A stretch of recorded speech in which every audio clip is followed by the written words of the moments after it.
A 2021 study from Cambridge University found that nearly 50% of women diagnosed with ADHD got that diagnosis during perimenopause or menopause. That means millions of women are walking around thinking they're scattered, lazy, or broken, when really it could be their decline in hormones, unrecognized ADHD, or even both. Hi, I'm Dr. A. I'm a lifestyle psychiatrist. This is part 1 of 3. In this video, we'll talk about the forgetfulness, inattentiveness, and brain fog you've been experiencing, as well as the causes and how to manage them. I'm sure you used to be on top of everything at some point, but now you can't even remember why you walked into a room. You start the laundry, half load the dishwasher, and then wander off to clean up your closet. It's like your brain is running on 10 tabs and none of them are responding like they should. Is this ADHD? Is it brain fog? Or is it something more like menopause? Let's start with your hormones. During menopause, estrogen levels don't just decline, they fluctuate wildly. And because estrogen directly affects your brain, there'll be periods where you feel normal and times when you can't tell something's off. That's not random, it's biochemical. Estrogen isn't just a reproductive hormone, it's actually a key player in brain health. Think of it as your brain's CEO, regulating dopamine for motivation, focus and drive, serotonin for mood and emotional regulation, acetylcholine for learning and memory. So when estrogen dips, your cognitive functions, especially executive function, are affected. A review in Nature Reviews Neuroscience found that estrogen directly enhances dopamine in the prefrontal cortex, the brain's command center for focus, planning, and memory. Now imagine this. If you already have ADHD, that hormonal drop is like pulling the plug on a system that's barely holding together. And if you've never been diagnosed with ADHD, this might be the first time symptoms become unmanageable. Not because something new is wrong, but because estrogen was quietly buffering your brain this whole time. Now let's talk about what happens when you have ADHD superimposed on perimenopausal symptoms. Imagine trying to run a marathon while carrying a backpack full of bricks, wearing foggy glasses, and listening to 3 podcasts at once. That's what life can feel like when you have ADHD during peri or post-menopause. You're not just dealing with hot flashes or mood swings. You're battling mental static so intense it feels like your brain is wading through quicksand. You feel like you're sinking. A study published in the Journal of Women's Health found that women with ADHD reported a significant worsening of symptoms during perimenopause, especially in attention, memory, and task completion. Why? Because estrogen regulates the dopamine system.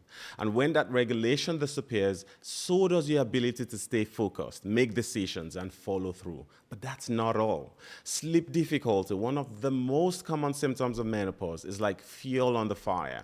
You wake up drenched in sweat at 3 a.m., heart pounding, thoughts racing, then try to function the next day after 4 hours of broken sleep.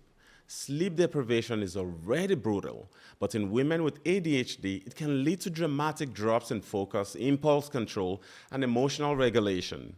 One disruption fits the other, it's a vicious cycle. Here's where things get tricky.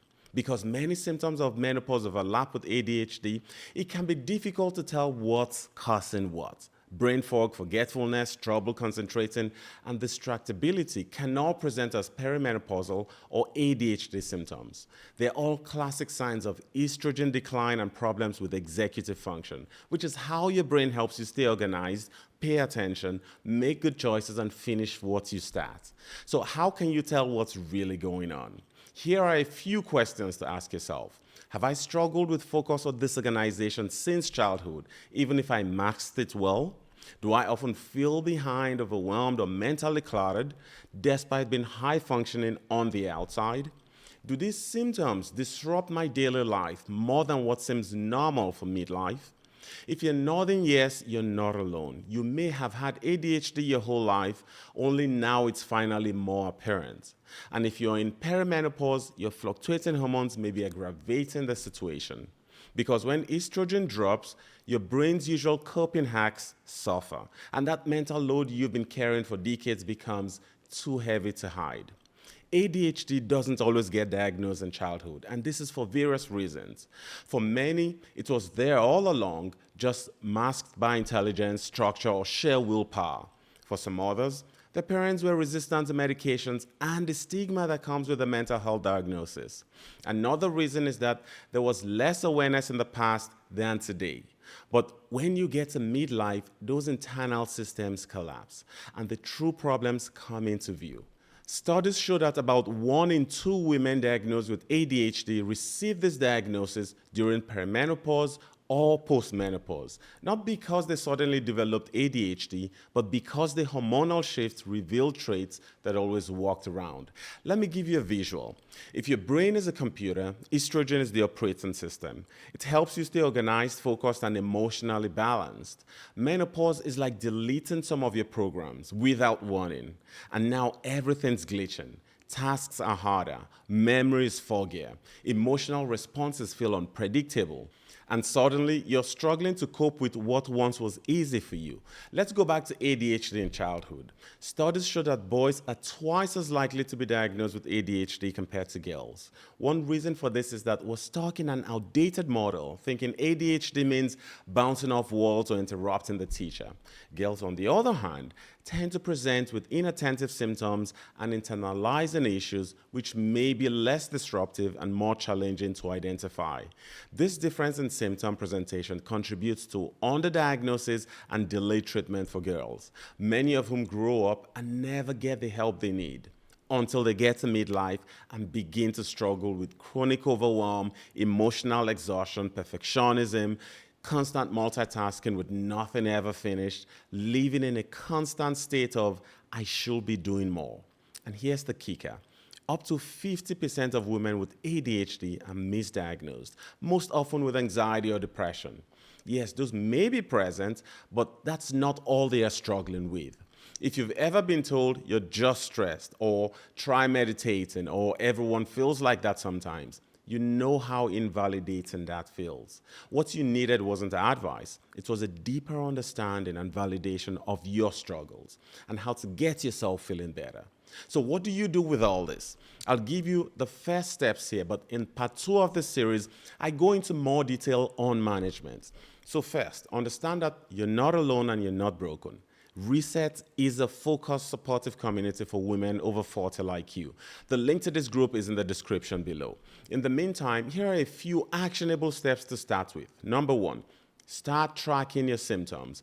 Note what days are hardest, especially in relation to your cycle. Talk to your doctor about getting comprehensive lab work. Look at hormones, estrogen, progesterone, DHEA, testosterone, and thyroid. Check your vitamin B12, vitamin D, and iron. Number 2, seek a provider trained in both hormonal and mental health. You need someone who can see the whole picture, not just pieces. Number 3, don't dismiss yourself. Get tips from supportive communities of like-minded women. Also, remember that for optimum brain functioning, you need the right micronutrients. Check out this next video for the top 5 brain supplements for women over 40.